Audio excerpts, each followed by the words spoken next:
I don't believe there was a point in time where a consumer group stood up and said, we need free shipping. Increased revenue does not equal increased profitability. The conversion rate that we've had for about 15 years hasn't really changed. It's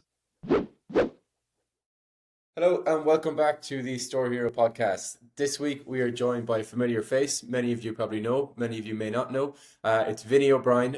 Vinny, I'll let you do the intro yourself. Thanks, Thomas. And for those of you watching the video, if you get to see it, that's me, the person, not the pig behind me. I've known Thomas, thankfully, for quite a long time, since his Shopify days, and I've been knocking around a lot longer. Delighted to be on the show with you this week. I follow the podcast fairly religiously, and look, we've had a chance to meet up already this year, and I think even since you met 3 weeks ago, a lot of stuff has changed. So I'm keen to turn the tables on you a little bit today, Thomas, and despite all of our prep and planning on this, I've got a few surprises in store for you. I bet you're delighted to hear that. Yeah, we'll see. Before I jump in, just for context for people who are listening who probably don't know me, I'll give a brief potted history if that's okay, and it shouldn't take more than 30 seconds. I normally take 4 minutes, but I'm learning as I go along. I work currently today with RMW Commerce in New York. I work out of Ireland, but my time zone is different, similar to yourself. Although you're based there now, I've been a consultant now for about 10 years. I've worked with brands on both sides of the pond in Europe and in North America. My focus has largely been go-to-market strategy. I work now with a lot of platforms, SaaS firms, and large mid-market retailers. The way we classify that is anyone that's doing up to 800 million in terms of turnover. In Ireland, that would be probably most of the retailers combined. So I've got to temper that as well with some of the startup work that I do here. And it gives me a great range, I guess, to talk through some of the topics we're going to talk about today. I've had my own brand for 8 years. We're in the outdoor space. I've just left as a director a number of months ago, but I still keep in touch with the guys and the trajectory. And I've a strong marketplaces focus, having worked with eBay for a number of years. And I've worked in marketplace selling for 15 or 20 years, something that's close to my heart. In part, it's part of the conversation that I want to have with you today. But I know normally you come in with a few questions and have this well researched, and you've provided me with that. So I'm going to throw your work out the window. Sorry about that. Wouldn't be like you, Vinny. Yeah, it's But Thomas, a couple of things that strike me. You've developed really strong points of view. The platform is incredibly well honed at this stage, even such a short period of time. But I want to take you back a little bit first, because you're an ex-Shopify employee. And I think that's interesting because it's probably giving you bias on both sides of the fence. I want to take you back to the Shopify days, which are quite heady. You know, it was growth at all costs. You must have seen a lot of people getting it wrong. And what I want to explore with you a little bit is, can you remember what those days were like? What were the decisions that people were making? And do you remember what you were thinking about those decisions at the time? Yeah, I mean, I probably would have joined Shopify in an interesting time, really. I probably would have joined, I think it was July or August of 2019. And then we would have had like 2 to 3 months of onboarding. So all of a sudden you're coming into Black Friday, and then this whole COVID thing kicked off pretty much in, January, February. It was crazy. I can remember the president of Shopify at the time coming on around, at that time, shows you how much Shopify's changed it. But, there was a hell of a lot of drop shippers. They actually accounted for a significant portion of the number of stores on Shopify at that time. And the first thing that closed was China. And I remember the president coming on basically and saying, hopefully we won't have to do any layoffs here. We'll do our best. There's a significant number of our stores that have closed, but we're just going to ride it out and see what happens. And then about a week later, he came back on and said, this may not be too bad for us. We're not going to do any layoffs. And then the following week, it was like, okay, we need as many people to do as overtime as possible. And please refer as many of your friends to come and work here that you think would be a good fit. And the company, like employee rate and the number of stores. And I can tell you from being on the front lines of support, the support queues were out the door. And yeah, it was a massive, massive, massive boom internally. So it was an incredible time to be in there. You were really benefiting from external factors. It wasn't a stroke of, genius from a business perspective that we saw this sudden uptake of growth. It was massively just an influence from external conditions. But yeah, it was a really, really cool time to be there. I suppose in that though, you did see e-commerce at its like, you couldn't pick or to create these macro conditions if you tried to. If you were to design, if you were to sprinkle some fairy dust over, an e-commerce business tomorrow morning, what would you want to do? Well, you want to close all the physical stores. You'd want to make sure everybody's on their phone. So, the ad inventory is really, really cheap. And then you want to make sure that they can't really spend any money anywhere else. And all of that happened with COVID. And I don't think people realize a lot of retailers would have come online maybe for the first time and hadn't done the whole e-commerce thing before. And and it was a blessing and a curse that they were met with the best e-commerce conditions probably ever known to man, and probably ever there will be. So it was, it was brilliant for them to be able to get online in a really, really good time. A lot of retailers who weren't online were able to keep the business open, but that got challenging as time went on. It's interesting you say it, because you didn't even have a chance to reset expectations and say, okay, look, this is how we would do it if we were doing onboarding starting in 2017 or 2016. You really had to just look forward with them and say, okay, let's make sure you keep the lights on, and then we're going to help you grow some at that point in time. And Shopify just at that point was, and today is well positioned for that out of the box. Let's get started. Let's get moving. It doesn't have to be perfect. But you mentioned a few things there. The perfect storm of ad inventory being low. That was probably the first false economy, as I call it. I'm going to reference that a few times, because the macro conditions and some of the macro players in the game have shaped modern commerce. And I've got this view that, the conversion rate that we've had for about 15 years hasn't really changed. It's hovered around 3 to 5%, let's say. And that hasn't given us a platform for profitability for the last 15 years. So I'm kind of excited to see where we get to over time. But that macro factor of ad inventory being so low, we've kind of come full circle on that right now in terms of the cost of ad inventory. It's flipping, but we had a lot more players in the market, and we had new entrants as well, and people really desperate to keep the lights on. So when you look backwards now, were there brands that were built in? And I ask that with a purpose, because there's a difference between, I guess, brand building, marketing expenditure, and I want to talk about MER a little bit later, and, straight up sales tactics. Did you see any brands emerge during that time? Yeah, tons, obviously, definitely. But I wouldn't say it was the norm. There's a very clear distinction there. You had the Gymsharks of the world who did clearly build incredible brands. Obviously they didn't start during COVID. They were a well-oiled machine going into COVID, but they never took their foot off the brand pedal. I think what happened during COVID, when ad spend was incredibly cheap, I think a lot of people got lazy. They didn't need to build a brand. You could just completely focus on bottom of funnel.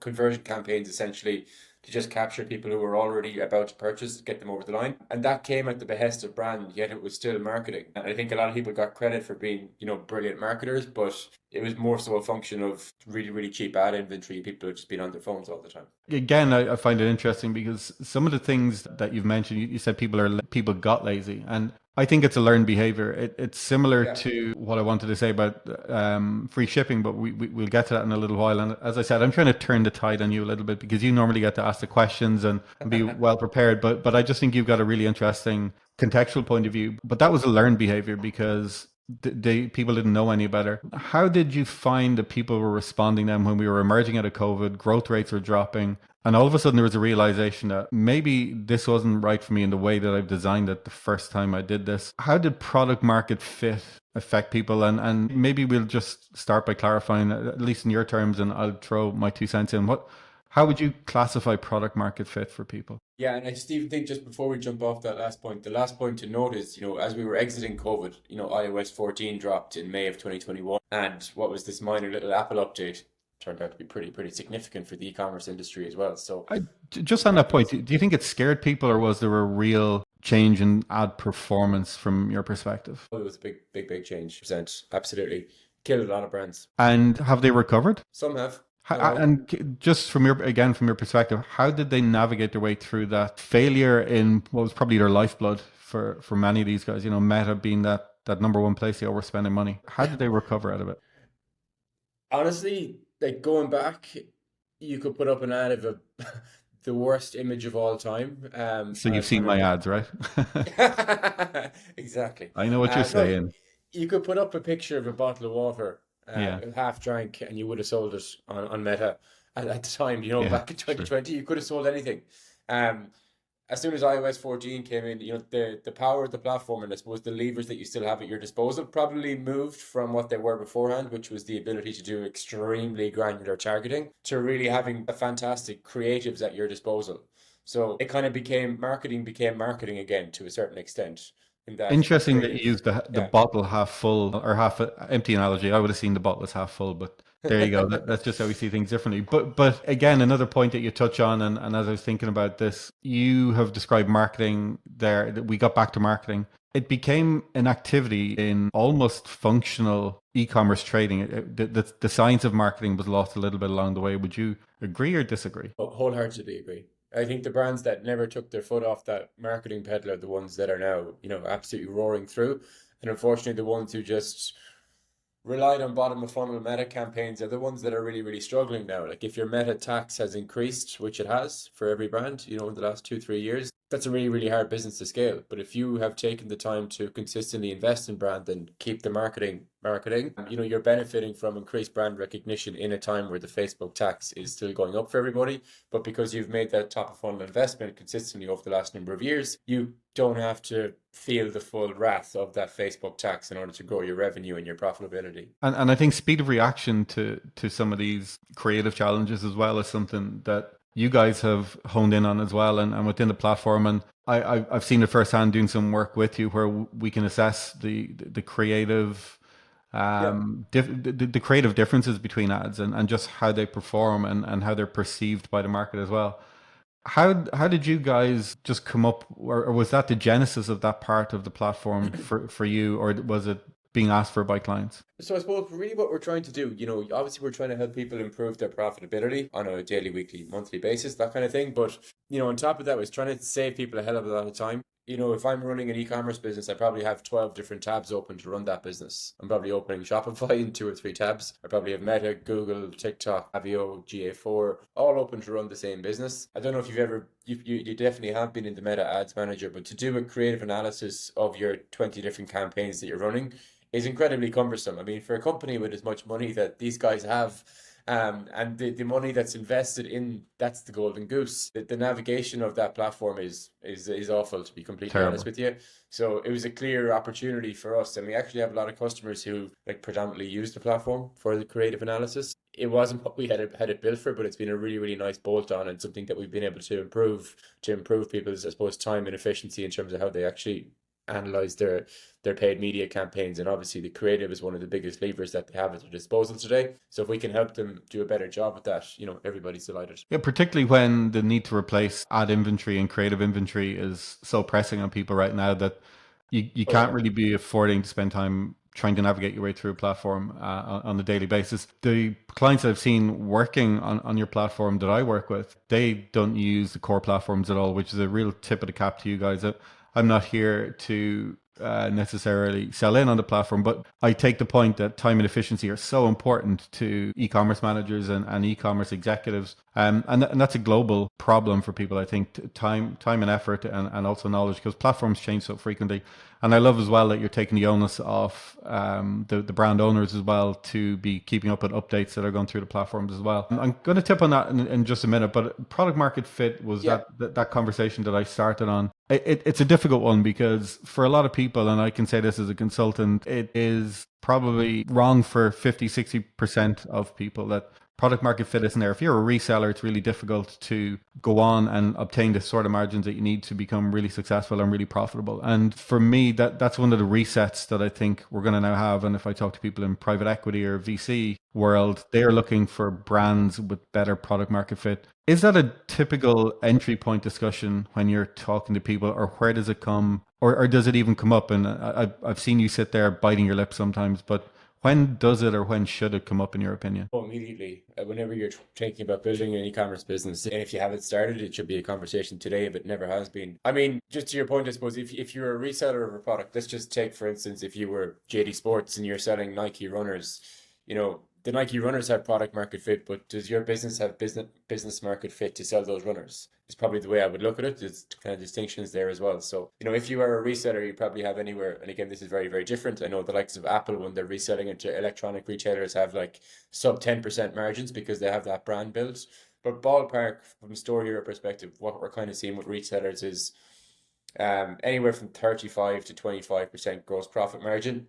After we've taken into account shipping, 3PL, and VAT obviously stripped out as well. So that's not very, very much to play with at all. Obviously, you're benefiting from reselling brands that have really, really good product market fit. But from your perspective as a business, for you to go out and market and compete against all the other businesses that are trying to sell that product, it's very, very difficult. So that's just step one, I suppose. So if you were just setting up an e-commerce brand, or if you had an established e-commerce brand, how do you know that you have product market fit? Couple of reasons, I suppose. First piece, an easy one, I suppose, is looking at your reviews. Are you getting decent reviews? If you're not, you probably don't have product market fit. If you do, but you've already paid for them. They should be good.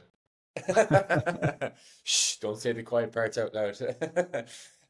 That's probably one. Second one is like, looking at the lifetime value of the product and don't think of this purely as a marketing exercise. Is the product itself attuned to having a lifetime value? Like you could have product market fit with a sofa or a bed, but even if you have David Ogilvy doing your marketing, he's not going to convince everybody to buy a new bed every month or a new sofa every month. Looking at the propensity from the product perspective, is this a product that can, and should have a 3 to 4 or 5 time a year purchase period?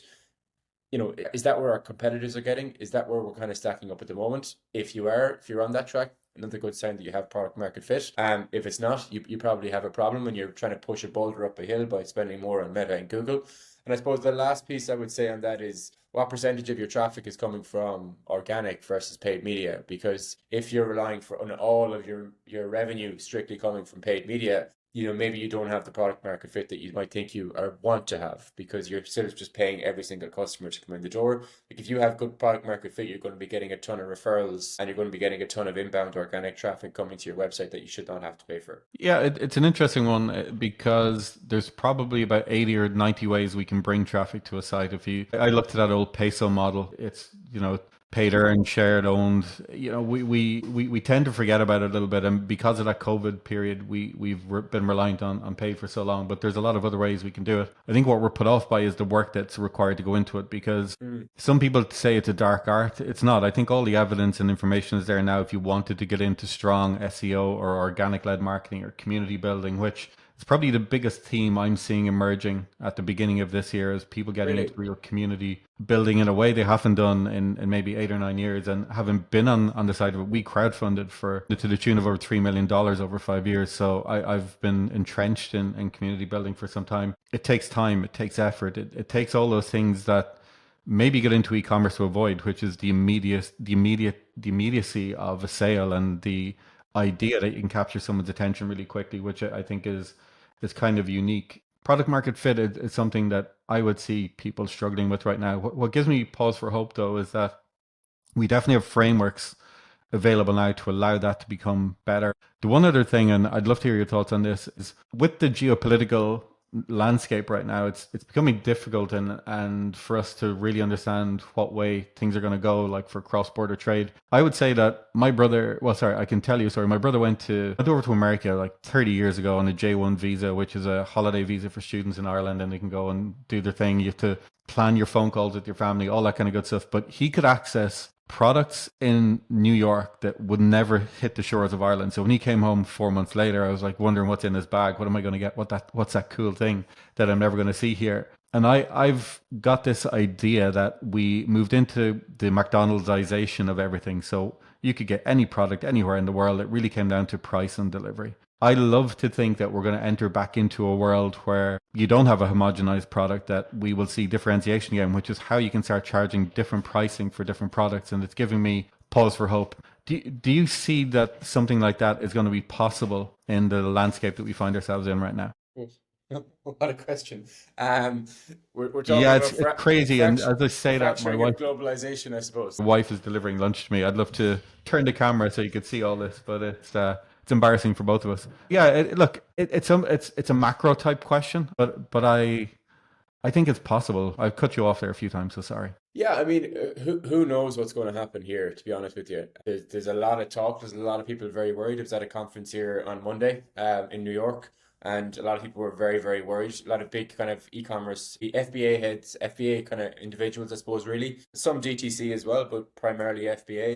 Honestly, a lot of concern about what's going to happen with potential tariffs, particularly put on in China and on potentially Vietnam. The internal party line here is anywhere outside of America, and I don't know if he's backing off on that right now. So, that has huge global ramifications for e-commerce that is such a globally interconnected world. I mean, everybody's waiting with bated breath. I would be remiss to say I have the answer to it, but it's I'm certainly watching it with close eyes. I think it'll be interesting for cross-border stuff. A lot of brands are doing cross-border. Obviously, Shopify had a huge push into Shopify markets. I personally hope that continues, but again, it'll be in control of, obviously the US it's actually not the world's biggest e-commerce market. It still is China, but, from a market that we would typically access, it is the biggest by a considerable margin. So it's an interesting time, and it'll be an interesting year for e-commerce for that reason. And for people who follow Shopify, who would be a large portion of your audience, some of the things that Yeah, have emerged from their earnings calls, we've got one actually coming up in 9 days, I think it is. I think it's the 8th yeah. of February. For the last 3 quarters, maybe four now at this point, the European growth rate has been north of 35% in each of those quarters. For Shopify's growth in Europe. Europe and cross-border trade accounts for about 14% of overall revenue right now. So there's still a huge amount of growth potential for cross-border trade outside of North America, and in particular for brands that are looking to scale. Europe has its own complexities. Markets is helping with that. It's not perfect by any stretch, but again, it's planning it out and making sure that you've thought through all those things that you need to. And that's probably a nice, neat segue for me, because I grew up in marketplace world. eBay and Amazon historically have provided us these great platforms to allow us to dip into cross-border trade with relative ease. But they've also created some false economies that I mentioned earlier on. And the one that's probably the biggest bugbear for me right now is free shipping. Like free shipping has now become a customer norm for us because we expect it most of the time. But I don't believe there was a point in time where a consumer group stood up and said, we need free shipping. We need to have a new shirt delivered in the next 4 hours, or we're going to be annoyed with you. I was going to swear there, but I held back. But I don't believe that was ever a consumer behavior. Everyone followed suit. It's become the norm. You know yourself, for anyone setting up, it's free shipping, free returns. An absolute fallacy. When you look through the OpEx, when you bring on a brand onto the platform, it must be one of those things that you go, not again, and hold your head in your hands and almost scream. Yeah, I mean, there's two ways of looking at it. Yeah, you can do that, but I usually plug them in. And I'm like, okay, amazing. There's so many quick and easy wins here. The one challenge I've seen over the last 18 months has been that people are putting all their problems on Mark Zuckerberg's shoulders, and it's like the problem with our business is Facebook. And once we plug them into StoreHero, a lot of the time, yes, your Facebook ads have gotten a little bit more expensive, but there's so many like easy wins that you have. You're giving, as to your point, free shipping to everybody. You're giving free returns to everybody. You're using buy now, pay later solutions with higher transaction fees, and you didn't realize they were higher transaction fees. There's a load, you've even expensive 3PL. You've loads of these little marginal costs, I call them little paper cuts, that need to go into every single order. And there's plenty of room for margin innovation on the COGS or gross margin side that will only improve the efficiency of your meta ads in general. So more to your point, I usually love plugging brands in and getting them to a point where they can actually truly see what's actually happening. And even just another one is the impact of discounting as well. It obviously erodes your margins, but it also erodes your brand if you're consistently doing it over and over again. Yeah, there's often it can be a hard call sometimes, but it's better to know than not know. Yeah, and taking that point in discounting, the first thing that I noticed when we worked at eBay working with brands is that they all had a merchandising rhythm. They had patterns throughout the year that they were going to market. And then we had the emergence of things like Black Friday and Prime Day Yeah, as these sale events. And yeah. to your point earlier, I think people got lazy. We decided that we're just going to follow suit, do these things, and then we'll forget about our own marketing rhythm in between. And for that reason, now we have this expectation around those 2 points in the year. Now, this is the first time I think I've seen brands really rebel against the idea of Black Friday in 2024. So for the purposes of history, people looking back in this or listening back in 20 years, 24 was that year that Black Friday started being eroded. But I do think it's the first year people are starting to think, how can I do things differently? The few points that I take from those sale events is that customers love being rewarded. They love being surprised. They love seeing things that are obtainable to them that maybe aren't throughout the year. And I think you can do that more without discounting as deep in the way that we have done historically. So I think we can learn from those things to develop better merchandising cycles. And when we worked with M&M Direct, they're a discount retailer based in the UK, they're a pure player. What they wanted to do was reverse their margin flow. So when they met with us, they showed us a graph that trended their margin capability throughout the year. And they said, where we dip, we want you to bring it up for us. And the idea was that to get a flatter margin take across the year, that they didn't have as many peaks and troughs. And I think that was something really interesting that I learned at that time was, where marketplaces maybe excel, or where the idea of discounting can excel is in those areas that maybe you've got low traffic or low conversion, so you can use it to offset one against the other. And I think, again, that's a skill that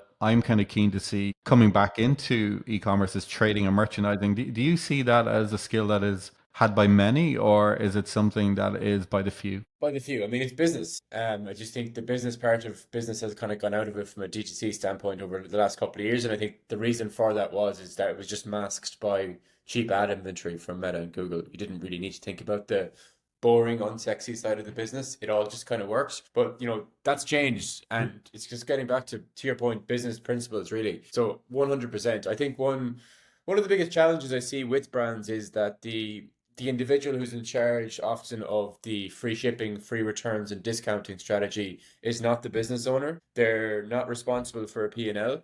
They're trying to optimize conversion rate. And okay, that's great. We can try and increase our conversion rate, but at what cost? And you need to be very, very, very, very clear as to what you're willing to, or I suppose, what kind of numbers are you really looking to align yourself towards?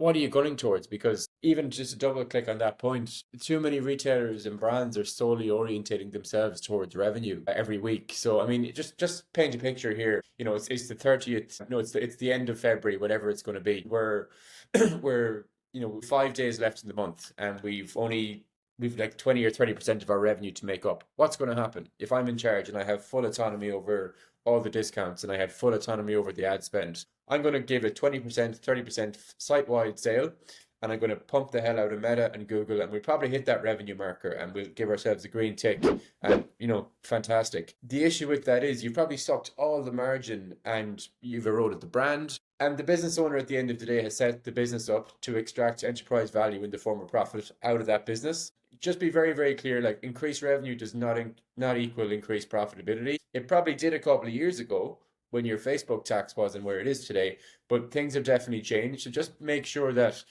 we're looking properly at our merchandising. We're looking properly at how we think about our discounting. There's a time and a place for discounting, don't get me wrong, but just be clear that we're doing it at the right time and at the right place and for the right reasons. And can I ask then, because I've held this view for a while, I think I've even shared it with you, that I think when we had this move to profitability over the last 2 years, we all thought we'd achieve it really, really quickly. You've been on the cold face now for a while. How long on average, and I don't think there's a hard and fast number here, it's going to be different through different businesses, but how long is it for people to make the right kind of systemic changes across the business is it taking for them to start working towards a profitability figure? I'm not going to say sustainable, because there's a lot of stuff you can't control, but at least one that feels like there's a degree of control into the end of year results. Do you feel that is 6 months? Is it 12? Or is it still happening? Because my view is it's over a much longer period of time. I mean, you can do it very fast. It just depends on what the appetite to make the changes. Usually it's not an issue on the Meta side. It's usually an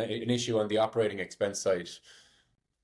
There's a lot you're saying here that the blame has been laid very firmly at Meta's feet, and I'm saying it's not. I think it's not on Meta's feet. I think people might have a perception that the perception, I should use that word, and just picking up on what you're saying, and actually most of where this is coming from lies within the control of people. So I'm kind of conscious of your time as well, and I'd love to pick some of this back up with you, but the future of profitability and taking responsibility for it yourself, does that lie with the brand owners, and how should they be planning for the year ahead? And again, planning is such an integral and a cornerstone of everything that we're trying to help brands with.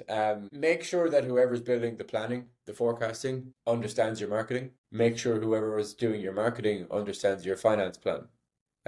If you can do that and not gloss over that and assume people understand each other, like we need to understand at the end of each month, what we're hoping from a revenue perspective, marketing, profit after spend, CAC, new customer acquisition cost on a monthly basis, average order value.